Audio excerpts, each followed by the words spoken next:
With every single space movie I see, I'm reminded just how much I love this genre and the way filmmakers can use it to thoughtfully explore the sci-fi medium. Ad Astra was another of these same reminders in a film I hope the masses will flock to like Gravity and Interstellar. I'm Hay, and here's my review for Ad Astra. I do what I do because of my dad.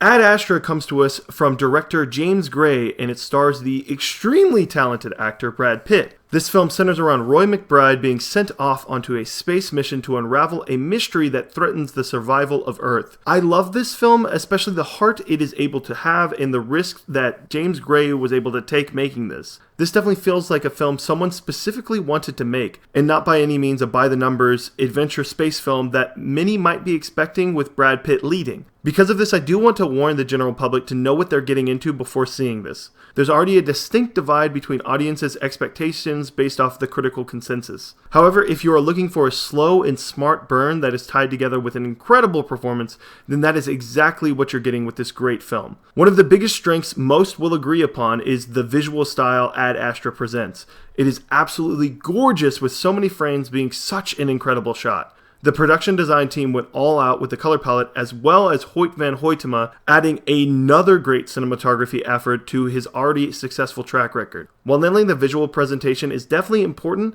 I think where this excels above just being a space movie is the character development they show with Roy McBride. This is a character that easily could have been just nothing. But because of the brilliant plot development for McBride and the chops that Pitt has, this is such a memorable character. This definitely has similarities to a lot of sci-fi films, but it is so original on its own. It is probably this originality that gets me to love this so much. I'm not sure about everyone else, but if you had heard a Brad Pitt big budget space film, this isn't exactly the film I was picturing. I'd assume something more or less like Troy, but in space. All of this is to say I'm so glad with the film that we got, especially with how hesitant I was with it being pushed back, but this was a spectacular entry to this genre. What did he find out there in the abyss? I'm giving Ad Astra an 8.4 out of 10. This film excels at being its own and taking necessary time to linger on certain moments and emotions.